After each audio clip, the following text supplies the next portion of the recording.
Okay, so Microsoft's E3 briefing was yesterday, and they delivered on every single metric that they promised us.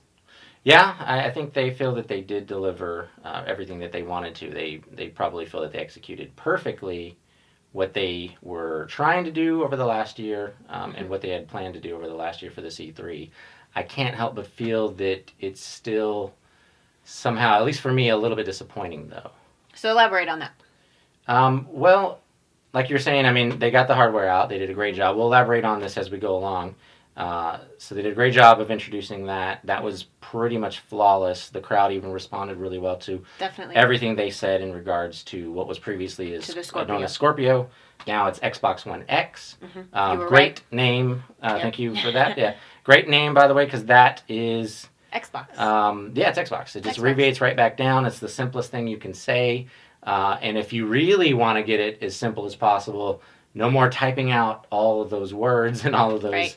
It can be one word. Those letters, you can just put X, actually. It's just X. Which is awesome. Yeah. So that was great. They announced 42 games. 42 games. 22 exclusive. Console exclusives, which feels to me like almost a knee-jerk reaction to last year's, where last year you saw on screen so many times Windows 10 and Xbox One exclusive. And that was right after they had announced Play Anywhere. Yeah, it was right after Play Anywhere. Which did not get a good response at all when it was first announced. I remember even being like, oh my goodness, what are they doing to our console exclusives? And a lot of people have come around to that, but a lot of people haven't. So I think that they were trying to make a big center on, hey, there's still games that are just Xbox exclusives. So that did take up a big piece of it. Not necessarily in announcing that, but maybe in the way that they built the games. Which was great to say? I actually like that they're going out of their way to tell Xbox gamers, people that are just exclusively Xbox, hey, we heard you again. We heard you again. This is what we did for you. Yes, here's what we're doing for you over the next year, because I believe most of these games are coming out between now and the end of next year. So that's amazing that they were able to do all that and show so much. Yeah. But in showing so much, it felt more like a quantity over quality. And I'm not saying the quality of what we saw was bad, because relative to literally every other show that we've seen at E3 so far, there was 5 or 6 games on stage for Xbox that absolutely blow away everything. And including, we saw the PC Gamer one. The PC Games conference was today.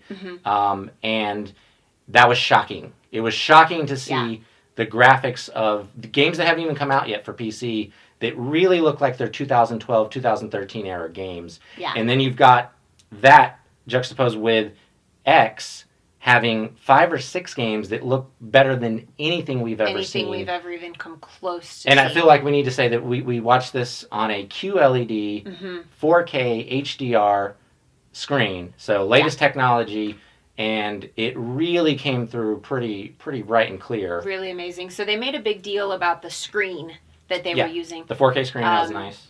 And so I think for the people there, but also those of us at home who were able to stream it through in the same quality it was being delivered. Jaw-dropping. It was jaw-dropping. Yeah. And it actually, it was amazing when we saw it. I mean, you would see the first glimpse of a game and just go, wow. But then when you see other things in other media forms, then you realize, whoa, that's a really big improvement. Especially because we hear nonstop for years at a time. We hear every generation consoles are dying. PC gaming is the future. PC is so far ahead. You've even heard some people go as far as to say that consoles hold back PC. And that's it's always been laughable to me. That's true if you set the console on the keyboard so that you actually can't play. I can't think of another context where that's true. I mean, that's always been something I've been able to really debate pretty well with anybody that wants to go toe-to-toe. Yeah. But it's way more of a stark difference now. Yeah. It is the other way around. PC gaming is absolutely holding back console gaming. PC gaming is stuck where it is because they're at the highest resolutions that open architecture can do. And now Xbox is in closed architecture, delivering more power than most PCs to begin with. Yeah. But then being able to deliver. Well, to be fair, we need to say if you have a rig that's built to do two 1080 Ti's, two 1080 Ti's, the GTX 1080. And you're doing running SLI with that, and you've got an appropriate CPU that can handle that, and you've got enough RAM. that you're going to need in place for that, and you've got the right kind of motherboard. If you have all of that magical combination, and how much money that costs, yeah, that is above the Xbox One S. So PC can still outperform the Xbox, but at a tremendously higher price. That's what, 0.5% of the entire PCs that and are out at there? A way higher price point. At a much, we're talking 4, 5, 6, maybe as much as 8 times. So you would hope. Price. You would hope that they could outperform. You would hope. Something. And here's the other thing to factor in about that. There is no developer in the world developing for that system. You're never going to get a game optimized for that, no matter how long you wait. Because too few people are playing like that. Too few people are doing it. Every time a game releases on PC, you have a minimum recommended specs and what we really want you to try to have in your computer specs. And neither one of them are ever those specs. So it just doesn't happen. It's never going to happen. We're not going to see it. PC gaming, especially after, we'll do another video about that particular show. About the PC show. But it really needs to at least catch up to the 2015, 2016 graphics. Definitely. From what it was we've a seen. Step back this morning versus yesterday. It was shocking. Yeah. We really expected, because Microsoft was there and they even had Xbox there at the PC show, we kind of expected to see what we saw on the screen. Accidentally, maybe, but we actually on expected Xbox that. X, yeah. On Xbox's, the screen, they kept calling it the screen, the 4K screen. So that's all the bright side. That's all the good stuff. Yeah, so in terms of the games that they showed, you kind of mentioned a quantity over quality. So yes. Yeah. What was your overall impression with the games that were shown? Because the thing is, the console market, or the Xbox market in particular, that is something we even mentioned in the predictions video, and I was laughing because everybody's like, they have no games, they're not going to have any games, and we had no idea what they were even going to announce. But I think that Microsoft has been responding for a long time to criticism, you don't have games. So they maybe even overshot that a little bit. Yeah. But that, I think that we should start by saying that is the feedback I think that they're working off of. With the way that they put the demo together. So from That's there, true, what did you think? I mean, the games that we saw that were bookended by amazing experiences were more on the cartoony side. So this always happens a good 3 or 4 years into the generation. We start to see that renaissance of cartoony graphics a lot. Like a little regression almost. It feels like they're beautiful from an art standard, from an art standpoint. They look great. But I think a lot of people like ultra realistic graphics. Yeah, I think that's become the new. If you got a box that can do that now, I mean, don't you? So it was almost ironic because they were announcing the X, and then a lot of the games, not all of the games, they got 3 in a row that were incredible. Cartoony, and then we went straight into cartoon. And cell shaded cartoony, which the lines were sharp. They did look amazing. We should be clear about that. But that wouldn't be as powerful as showcasing some of their more typical titles, like Gears of War and Halo. They did show Forza, which was incredible. So that shows off the power of the Scorpio. But very interesting to see such a literal and in figurative montage, because they actually did an indie montage within the montage that also felt like an indie montage. It felt like a series of montages. So they were definitely delivering on the vision of making sure that everyone who could buy an Xbox and everyone who has bought an Xbox can play what they want to play. Definitely. But at the same time, I think that maybe... Great variety. So it's a great variety, especially if you add the library shown this year at E3 to the library that we already have, which I'm not sure that's fair to do. So we needed a little bit more realism. But at the same time, you can't say they're not providing for every audience. I just wonder if they're providing a little bit more of the types of games that they like. Because I think it has been proven that, Gears of War and Halo and I'm missing a couple of the big titles. Forza, obviously. But Forza, that was there. obviously. That was the Some one of the that was realistic there. ones are what we want. I think that has been proven, so that is known. I will say this, I've seen nothing specific at all, but I have seen a little bit of rumbles in social media that this isn't it. There is more coming as far as let me what get this they're straight. going to show. So you're saying wait till next time is what you're saying. Wait till next year. time. So, we got Gamescom coming. Everybody holds Gamescom's back. This year. Everybody holds back a little bit on Gamescom. Well, they've done this almost in an every other year kind of cycle, if you pay attention to the way they do things. They'll have an E3 that's really good. Like this one was really good. It did deliver what it needed to deliver. but also lackluster and disappointing at the same time. It wasn't as exciting. There wasn't as much hype. Yeah, and then later in the year with Gamescom, they absolutely blow your mind with things that you didn't think you were going to see for another couple of years. Yeah. So it's really weird. And they weird. were so rushed this year. I mean, they kept saying the time's been lengthened, and they really didn't do any speaking. It wasn't a typical E3 Short for Microsoft. videos. It was short trailers because they were trying to pack so many in. Yeah. So you got to wonder what got cut because they didn't have time. Yeah, that'll be interesting. I mean, they cut a lot. Somebody actually asked one of the platform people on Twitter if we're going to see anything from the network side, because we usually see that, and we actually didn't see that at all. Nothing was mentioned about the network side at all. About no Xbox services. Live. That was weird. Services.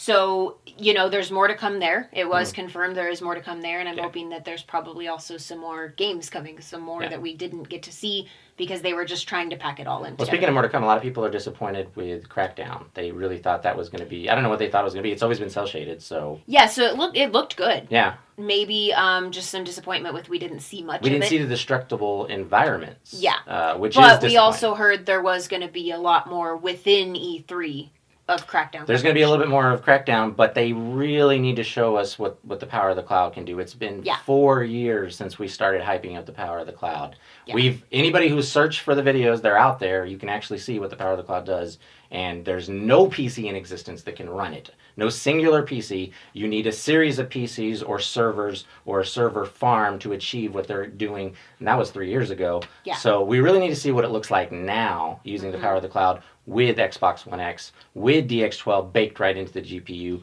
with all these new advancements in game engines that we've had since then. So that's where they needed to put the quality. That's what we needed. In the place of the quantity. That's all they needed really to show. I mean, I didn't get any of the games that I said I wanted. I didn't get No Perfect Dark. No Rise. No Rise. A lot of people disappointed with No Rise. People were saying that there was going to be a Splinter Cell at the show. There was that didn't happen. Cell, no new Fallouts. No. Yeah. I can't help but feel that they left the door wide open for Sony to come in and absolutely steal E3 and win it. It will be interesting to see with the Sony conference coming up really soon, which I'm also really hyped to see what they have. Yeah, that's it will amazing. Be very interesting to see what the contrast is. Because there's always a contrast between Sony and Microsoft, and I almost feel like Microsoft took a little bit of Sony's style this year. Yeah, and it'll be interesting to see if Sony takes Microsoft style, or if this is just the year of cel-shaded cartoony games, maybe inspired by what Nintendo's been doing. Yeah. I don't know. I will say some of those games seemed really fun and really exciting, and that's not my typical type of game. Sea of Thieves is going to be more fun than anything you'll see on any other stage at E3 this year. Absolutely. Yes, absolutely. And they did really well with some of those demos. Some of the other ones that were completely new also looked really fun. It just wasn't, I look back at the whole Microsoft briefing and the whole thing was somewhat the same. They all kind of looked the same, had similar ideas behind them until Anthem. We will do another video on Anthem. Anthem was amazing. Everybody's hyped for Anthem. I don't think anybody is not excited about Anthem. We will do an entire video. We will, but I just got to say, if you can watch that in 4K HDR right now, you absolutely, you should watch it's another experience. I watched it in 1440p here on the PC monitor, and then I watched it in 4K HDR. And it's a bigger difference than you can accurately describe. Yeah, they had a lot of, there's a name for them, but embers going across the screen. You're talking about particle effects. Particle effects. Yes. Yeah. So there was tons of particle effects. There was layers upon layers upon layers of particle effects that you can't see. Multiple things happening at the same time, fading at different distances. Yeah, if you're watching it on your phone, on an iPhone or something, you're not even going to see that. You're not going to be able to see that. Yeah, so that's something that games have never done. That's the power of Scorpio. That's where we go beyond. Particle effects have brought the strongest machines down to their knees before. Yeah, and they were just flawless. They were absolutely gorgeous. So more to come, I think, on Anthem as well, and we will do some individual videos on different things that we are excited about that we can showcase from E3 as a whole, and then from Microsoft. Oh, we won't be doing the live streaming, so. We won't be doing the live streaming. There are copyright issues happening this year with the live streaming, so they don't want you to live stream a lot of the conferences. Yeah, and ultimately it's going to bring down, it's going to take some of the bandwidth. It's going to pull some bandwidth from Mixer, and that's probably not what we want. These companies worked hard all year on presenting these incredible games, so. They're not going to let us give them the spotlight. You can do your videos later.